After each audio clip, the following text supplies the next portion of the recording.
Hi dears, അസ്സലാമു അലൈക്കും. അപ്പോൾ നമുക്കിന്നൊരു വെള്ളരിക്ക പച്ചടിയുടെ റെസിപ്പി കണ്ടാലോ? അപ്പോൾ നമ്മളൊരു വെള്ളരിക്കയുടെ പകുതിയാണ് എടുത്തേക്കുന്നത്. അത് ഞാൻ നിങ്ങൾക്ക് കാണിച്ചിരിക്കുന്ന രീതിയിൽ അരിഞ്ഞിട്ട് നമ്മളൊരു പാത്രത്തിൽ, നമ്മൾ ഏത് പാത്രത്തിലാണോ കറി വെക്കുന്നത് ആ പാത്രത്തിലോട്ട് ഉപ്പും ആ വെള്ളരിക്ക നികയ്ക്ക് വെള്ളവും ഒഴിച്ച് നല്ല തിളച്ച് അത് പറ്റി വരുന്നിടം വരെ വേവിച്ചെടുക്കുക. അപ്പം അത് പറ്റി വരുമ്പോഴത്തേനും അത് വെന്തോളും. അതാണ് അതിൻ്റെ കണക്ക്. ഈ സമയത്തിന് തന്നെ നമ്മളൊരു അതായത് ഒരു മുറി തേങ്ങയുടെ പകുതി, അതായത് കുറച്ച് ആ പകുതി ഉണ്ടല്ലോ, അത് നല്ല പച്ചത്തേങ്ങ ആണെങ്കിൽ അതാണ് ഏറ്റവും ഉത്തമം.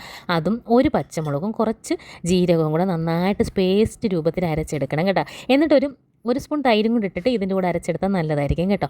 എന്നിട്ടിത് നമ്മൾ ഈ വെന്ത് വെച്ചിരിക്കുന്ന വെള്ളരിക്കകത്തോട്ട് ഒഴിച്ചിട്ട് പിന്നെ ഒരു കപ്പ് തൈര്, അതായത് നമ്മുടെ ഒരു 200 ഗ്രാം തൈര് മതി, 250 ഗ്രാം തൈരും കൂടെ ഒഴിച്ച് നന്നായിട്ട് ഇളക്കി യോജിപ്പിച്ചിട്ട് നമ്മൾ ഈ സമയം ഉപ്പ് നോക്കിയിട്ട് ആവശ്യത്തിന് ഉപ്പും കൂടെ ചേർത്ത് കൊടുക്കുക. പിന്നെ വേണ്ടവർക്ക് ഇച്ചിരി കടുകും കൂടെ നമ്മൾ ഈ തേങ്ങ അരയ്ക്കുന്നതിനകത്തോട്ടിട്ട് അരച്ചെടുത്താൽ നല്ല വേറൊരു ടേസ്റ്റാണ് കേട്ടോ. പക്ഷേ എനിക്ക് അങ്ങനെ കടുക് അരയ്ക്കുന്ന ടേസ്റ്റിനോട് അത്ര ഇതില്ല, ഇഷ്ടമല്ല. അതുകൊണ്ടാണ് ഞാൻ കടുക് അരയ്ക്കാതെ.